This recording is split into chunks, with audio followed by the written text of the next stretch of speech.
विमल, पोलो, जोबा केसरी, हर पल मनाओ केसरी त्योहार। हमारा कीर्तिमान है। ये क्या सवाल, सामान्य समझ का सवाल भी ये बनता है क्या भाई? सरकार आपकी, गृह मंत्रालय आपके पास है, 11 साल से सरकार आप चला रहे हैं और इन्फिल्ट्रेशन 40%, 30%, 12%, 11% का ये आंकड़ा तो देश के गृह मंत्री दे रहे हैं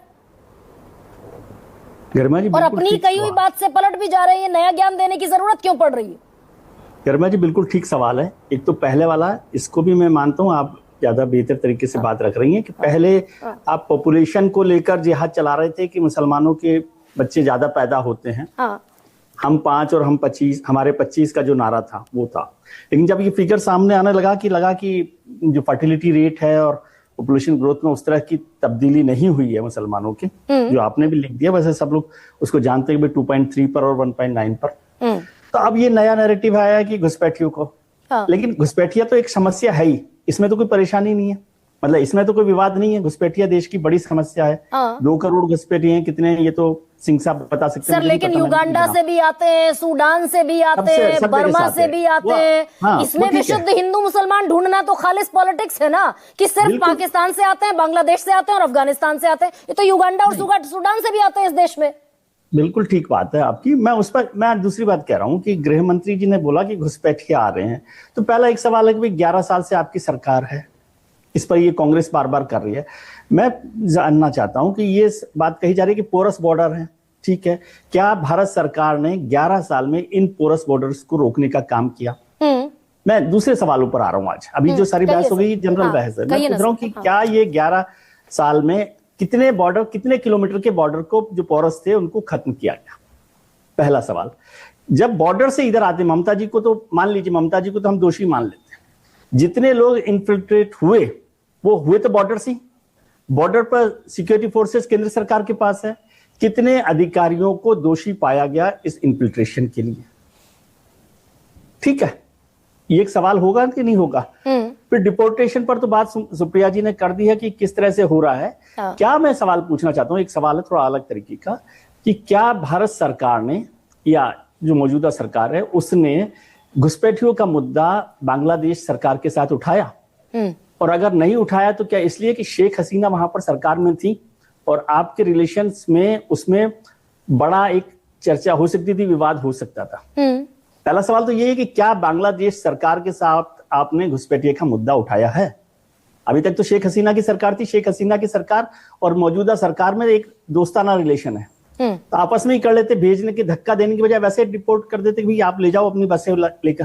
क्या शेख हसीना सरकार के साथ इस सरकार ने घुसपैठियों को लेकर कोई सवाल खड़ा किया है? या फिर तो सर जैसा मैंने इंडिकेट किया, जैसे मैंने इंडिकेट किया कि भाई घुसपैठ का मसला है, ये राष्ट्रीय सुरक्षा को, नेशनल सिक्योरिटी को खतरे का मसला ज्यादा है, या फिर ये बीजेपी की हिंदू मुसलमान पॉलिटिक्स का मुद्दा ज्यादा है? वो जो है मैं तो सवाल पूछ रहा हूं सीधा सा कि घुसपैठ को रोकने के लिए क्या क्या इस सरकार ने कदम उठाए? पहला कदम उठाया जा सकता था कि पोरस बॉर्डर को रोका जाए। दूसरा कदम उठाया जा सकता है, जब तक पोरस बॉर्डर खत्म नहीं होगा तब तक जो अधिकारी जिनके थ्रू आ रहे हैं, क्या उनमें कोई बड़ी तब्दीली की गई, कोई दोषी पाए गए, कोई सजा दी गई? तीसरी बात, क्या बांग्लादेश, अफगानिस्तान, पाकिस्तान जहां से भी आते हैं, खासतौर से ये जो लोग हैं, उनके साथ, सरकारों के साथ कोई सरकार ने डिप्लोमेटिक तौर पर कोई काम किया है? चौथी बात, आप हर बार जो बात होती है कि जहां चुनाव होते हैं वहां घुसपैठिए आ जाते हैं, मैं इनको पॉलिटिकल या इलेक्टोरल घुसपैठिए मानता हूं, क्योंकि अभी तक तो घुसपैठिए दामाद चल रहे थे। फिर मुझे थोड़ी सी तसल्ली हुई कि अब ये 4-5 महीने में, एक लाइन कह देता हूँ, 4-5 महीने में घुसपैठिए की समस्या खत्म हो जाएगी। क्योंकि देखिए, दिल्ली में खत्म हो गई, झारखंड में खत्म हो गई, अब बिहार में खत्म हो जाएगी, अब 2-3 महीने, 4 महीने में बंगाल और ये चुनाव होंगे तमिलनाडु के, तो अब पूरे देश में 6 महीने में घुसपैठियों की समस्या खत्म हो जाएगी बीजेपी की तरफ से।